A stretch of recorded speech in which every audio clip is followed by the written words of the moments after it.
Malaki raw ang posibilidad na matuloy ang execution by firing squad ni Mary Jane Veloso sa Indonesia ayon sa Department of Foreign Affairs.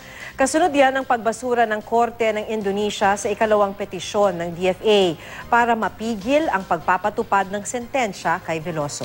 Gayunpaman, umaasa pa rin ang marami na hindi ito matutuloy. May panibagong proposal nga na inihain ng Pangulo sa Indonesian government para maisalba si Veloso. Makibalita tayo kay Sara Hilomen Velasco. Tila tuluyan ang nawala ang pag-asang maisasalba pa ang buhay ni Mary Jane Veloso matapos ibasura ng Korte sa Indonesia ang ikalawang petisyon ng ating Department of Foreign Affairs para sa judicial review ng kaso ng Pinay OFW. Base sa ruling ng Supreme Court ng Indonesia, isang beses lang pwedeng iapela ang naturang kaso. Ang inaabangan namang pagpigil sa pagbitay kay Mary Jane sa pamamagitan ng executive clemency, hindi pa rin naibibigay ni Indonesian President Joko Widodo. Kasama ni Mary Jane nahaharap sa firing squad ang 8 Nigerian, 1 Indonesian at 1 Brazilian. Pare-pareho silang may kasong may kaugnayan sa umano'y drug trafficking. Isasagawa ito anumang oras mula mamayang alas 5 ng hapon. Sa mga huling sandali ni Mary Jane, pinayagan siyang mabisita ng kanyang pamilya. Kagabi lang ng huling dalawin ng pamilya Veloso ang Pinay OFW. Bagamat balot sa lungkot ang mga magulang ni Mary Jane, wala namang bakas ng takot sa mukha ng kanilang anak. Paulit-ulit din ang bili ni Mary Jane para sa kanyang pamilya na magpakatatag sa gitna ng pagsubok na ito. Anak, pagka wala na si mama, ikang ganun, huwag ka mag-alala anak at andyan ako sa tabi ninyo.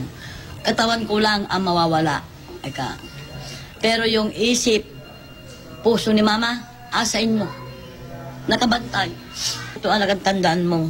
Kung meron magtutukso sa'yo, na namatay yung mama mo sa kulungan at binitay, proud ka anak. Pag malaki mo sa mama, sabihin mo, proud ako sa mama ko, namatay na walang kasalanan. Isang misa naman ang idinaos para kay Mary Jane sa pangunguna ni Father Harold Toledano na tubong Bicol pero nakabase sa Central Java. Hindi naman nag-iisa ang pamilya Veloso dahil maging ang ilang Indonesia na tumututok sa kaso ni Mary Jane kasama nila sa panalangin huwag matuloy ang sentensyang kamatayan. Habang papaubos ang oras bago ang execution ni Mary Jane, walang tigil pa rin ang vigil ng iba't ibang grupo sa harap ng Indonesian Embassy sa Makati. Sa pangunguna ng grupong migrante, nanindigan silang hindi aalis sa harap ng embahada hanggang sa oras ng pagbitay kay Veloso. Nagsagawa rin sila ng noise barrage para iparating kay Widodo na tutol sila sa pagpataw ng sentensyang kamatayan kay Mary Jane.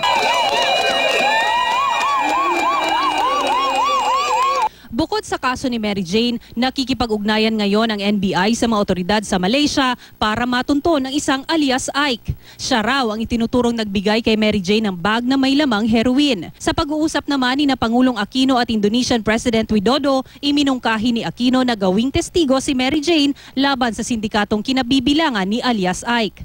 Wala pang isinasa publikong tugon dito si Widodo. Sara Hilomen Velasco, Nagbabalita, Pilipinas.